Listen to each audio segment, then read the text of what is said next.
There is a specific kind of numbness I see in people who have been fighting this battle for a long time. You might feel like this is a weakness or that you are somehow broken. You aren't, but we need to have an honest conversation about what is physically happening to you. The uncomfortable reality is that this has almost nothing to do with sex. It is entirely about your brain's reward system. When you overstimulate that hardware for years, you aren't just forming a habit, you are fundamentally altering your baseline for feeling good. This is why normal life starts to feel grey. The motivation you used to have for your work, your relationship, or just getting out of bed, it feels muted. The volume on the real world has been turned down because your brain has adjusted to a much louder artificial signal. That is why you get stuck in the loop. You know the feeling. The craving rises and you swear this is the last time, but the logic center of your brain shuts off. You give in, and that split second of relief is instantly replaced by brain fog and heavy guilt. And yet, almost immediately, the brain starts asking for that same high again. In the next few minutes, I want to walk you through the mechanics of why that urge feels so overpowering, even when you hate it. We're going to look at why your daily life feels slower and less exciting than it used to. Most importantly, we're going to look at the physiological method for resetting that baseline. The brain is remarkably plastic. It can recover, but you cannot fight biology with willpower alone. You need to stop feeding the mechanism, keep cravings alive. It starts with one specific. You often hear dopamine referred to as the pleasure molecule. That is a fundamental misunderstanding of how your biology works. Dopamine isn't about enjoyment, it is about pursuit. It is the chemical signal that tells you something is important. It is the drive that says, go get it, do it again, don't forget this. Crucially, it spikes before you get the reward, not while you are enjoying it. It is the anticipation. It is the itch. Once you view it through that lens, the mechanism of addiction becomes much clearer. The problem isn't that the content gives you pleasure. The problem is that it trains your brain to demand a specific type of high-speed stimulation. Think about what actually happens in your body. You feel a trigger. Maybe it's stress or loneliness or just 11 p.m. boredom. That trigger sparks the anticipation. Your dopamine levels rise. At that moment, your brain is no longer asking if this is a good idea. It is simply pushing you toward the fastest source of relief it knows. You act on it, and for a few seconds, the tension drops. The brain immediately records that outcome. It marks the behavior as effective. It says, that worked, save this shortcut for next time. But then comes the cold. After that spike, your baseline mood drops below where it was before. You feel flat, you feel foggy, you feel a little less alive. And because you feel low, your brain eventually suggests the exact same shortcut to fix the problem it caused. This is why it doesn't feel like a choice. It feels like a reflex. This is also why white knuckling, it rarely works. When you try to fight a craving with pure willpower, you are engaging in a mental wrestling match with the urge. And as long as you are wrestling with it, your focus is still locked on it. The pathway stays active. So before we look at the solution, we have to address why this specific stimulus is so much harder to shake than almost anything else. It is not just the dopamine. It is dopamine paired with a second factor that usually blindsides people. That missing ingredient is novelty. Your brain is hardwired to pay attention to new things. It isn't a defect in your character. It is an evolutionary survival mechanism. New information used to mean food or danger or a mate. So naturally, the brain locks onto it. But think about the environment you are stepping into online. It offers instant access, zero effort, and an endless stream of new faces and new scenarios. Real life is not like that. Real intimacy has friction. It has timing. It has awkwardness. It requires emotional connection and patience. That friction is healthy. It's human. But the screen removes the friction and replaces it with a menu. This is critical because your brain doesn't just release dopamine when you find what you want. It releases it during the search, the clicking, the scrolling, the feeling that the perfect video is just one click away. That hunt is a massive chemical engine. Over time, the brain adapts to that level of noise. It starts needing more intensity or more extreme novelty just to feel the same baseline level of excitement. It isn't that you are choosing to be extreme. It's that your receptors are becoming numb to the old signal. This is usually when people start to panic. You might notice that what used to work doesn't work anymore. The sessions drag on. The content you watch changes. And terrifyingly, your response to real-life partners can start to feel weak or inconsistent. For many people, this shows up as performance anxiety or a complete loss of libido. You feel disconnected when you should feel closest to someone. But I want you to hear this clearly. This does not mean you are permanently damaged. It means your brain has successfully adapted to an environment it was never designed for. And if it can adapt one way, it can adapt back. Now we need to look at the other side of this coin. We need to talk about the symptoms people usually blame on depression or low confidence, when the real culprit is actually a reward system that has gone offline. When this pattern continues for years, the damage usually isn't dramatic. It doesn't look look like a car crash. It looks like a slow fade. Life just feels dimmer. I hear the same descriptions from people over and over. You still laugh, but it doesn't really land. You still have goals, but the engine that drives you toward them feels weak. You want relationship, but you feel emotionally behind a wall. And your arousal becomes fragile. It stops being about connection and starts being entirely dependent on pixel. This creates a brutal loop because the behavior stops being about pleasure. It becomes about regulation. It becomes the tool your brain uses to change the channel. If you feel stress or loneliness or just simple boredom, your brain demands the screen to shut off the noise. But because it's a cheap substitute, the brain doesn't actually feel better afterward. It feels emptier. So naturally, it demands more stimulation to fill that void. That is the trap. Then you have the secrecy, even if your partner never finds out.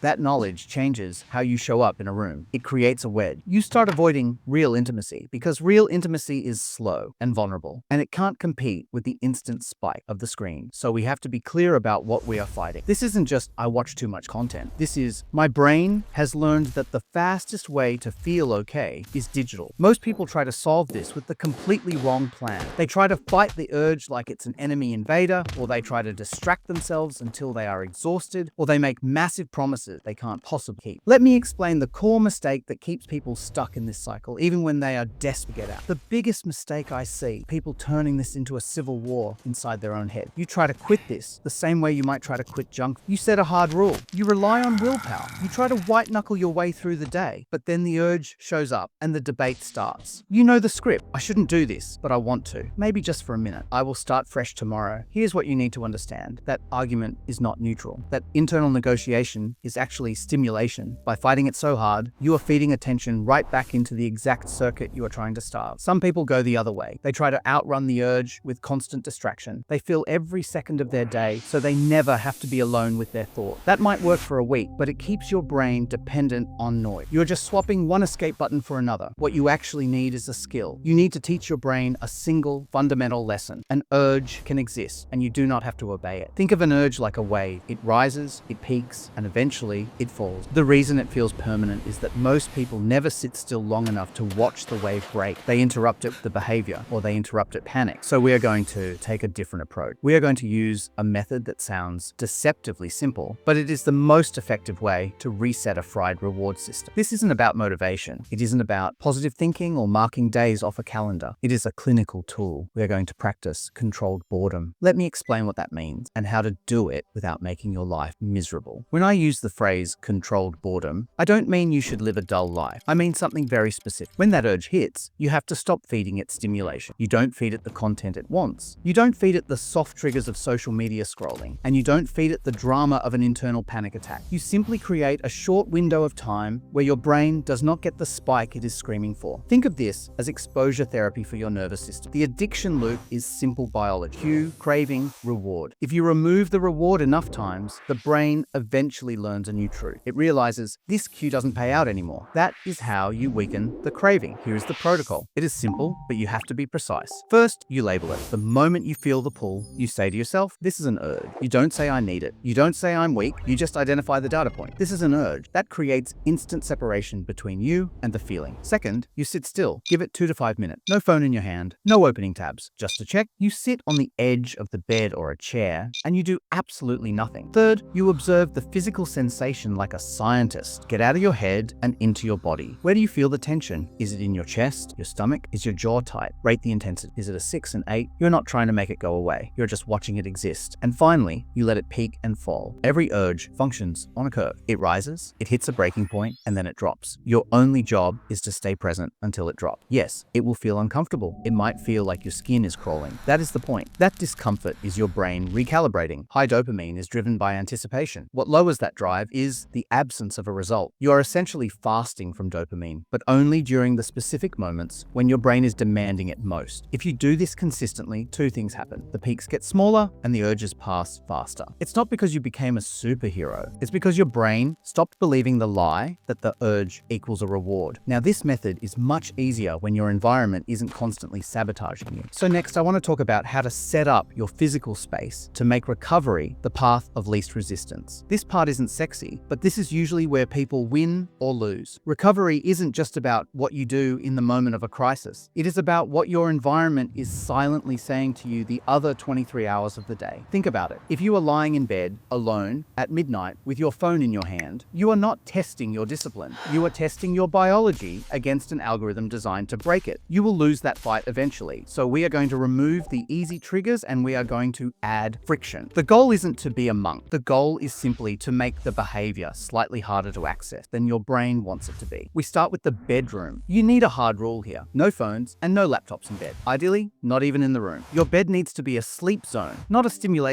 zone. If that feels too extreme for you, at least charge the phone across the room so you have to physically get out of bed to touch it. That small distance changes the decision-making process. Next, you need digital speed bumps. Install blockers on your devices. Use passwords you don't know. Have a friend set them if you can. People often feel this is childish, but it is actually just smarter. You are creating a gap between the urge and the access. That gap gives your logical brain a chance to wake up. Then we have to look at the soft triggers. For a lot of people, the relapse doesn't start with porn. It starts on social media. It starts with the algorithm serving you something slightly suggestive, and then you keep scrolling, and the dopamine starts dripping. You cannot swim right next to a waterfall and then act surprised when the current pulls you over the edge. You have to curate your feed or get off the apps that trigger you. Finally, you need to know your danger. Most relapses happen in highly predictable moments: late night boredom, high stress, loneliness, or right after a bad day at work. You need to know your specific windows and you need a plan for them before the urge shows up. Because once you are already at a level 10 craving, you are negotiating from a position of weakness. Now, all of this is about defense, but we also need offense. We need to help your brain recover faster by supporting the biology underneath. Because the reality is, cravings are much louder when your nervous system is depleted. So let's talk about the biological accelerators that help stabilize your mood and make the urges fade away much faster. If you have managed to sit through the urges and you have locked down your environment, you have already done the hardest part. Now we want to speed up the recovery process by fixing the biological factors that crank the volume on your craving. Because your brain doesn't just crave stimulation because of the addiction loop. It craves relief when it is tired, stressed, isolated, or overstimulated. We need to look at the accelerators. The first and most critical one is sleep. When you are sleep deprived, your prefrontal cortex, the part of your brain responsible for saying no, essentially goes offline. Your impulse control drops. Your tolerance for discomfort collapses. Suddenly, a minor urge feels like a crisis. If you change nothing else this week, prioritize this. Add 45 minutes to your sleep window. Keep your wake-up time consistent. That one change alone can drastically cut your risk of relapse because you are fighting with a full battery. The second accelerator is exercise. I'm talking specifically about resistance training or anything that makes you feel physically capable. Heavy exertion stabilizes your mood and lowers baseline stress. It gives your brain a real earned dopamine relief rather than a cheap digital spike. Even 20 minutes, 4 times a week, changes your baseline neurochemistry. Then there is sunlight. This isn't just general wellness advice. Light exposure regulates your circadian rhythm, which governs your hormones and your mood. If you stay inside in the dark all day, your brain chemistry stag. Get outside. But perhaps the most underrated fact is reintroducing real reward. Remember, porn is a shortcut feeling some. Part of recovery is rebuilding a life where you get genuine satisfaction again. It won't happen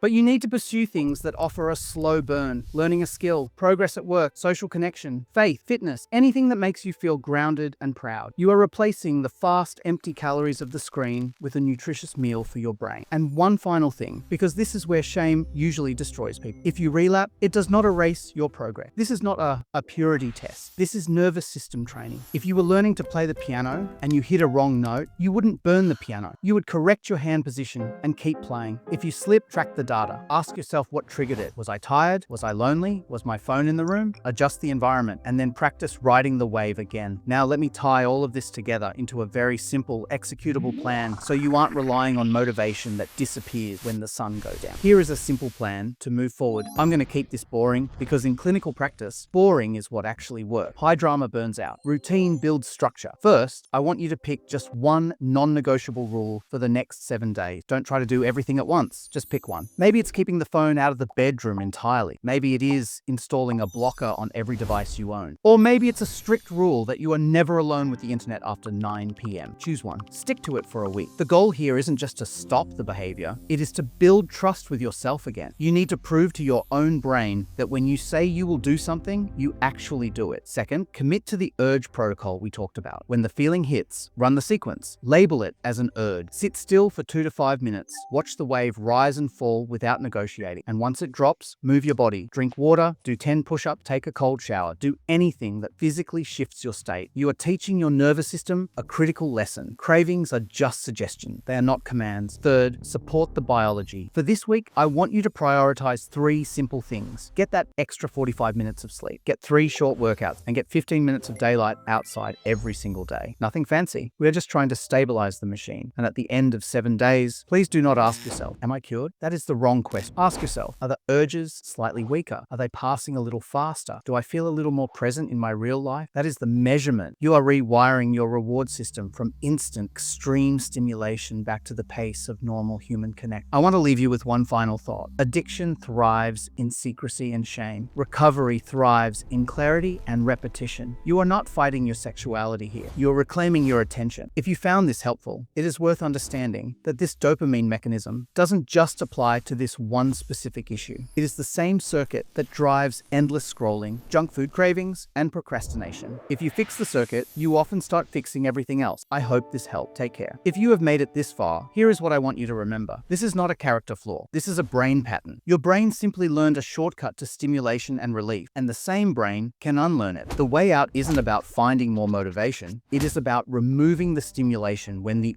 GE shows up and building an environment that stops feeding the cycle. So start small today. Pick one rule for your environment and practice riding the urge wave the next time it hits. Do that consistently for a week and you will feel the shift. It won't be perfect, but it will be real. And if this helped you, consider subscribing, because in the next video, I want to look at this same reward system in a different disguise. I want to talk about scrolling addiction, sugar cravings, and why your focus feels so broken. It is all connected. And once you understand the circuit, you can take your life back piece by piece. Stay calm, stay consistent, and I'll see you in the next one.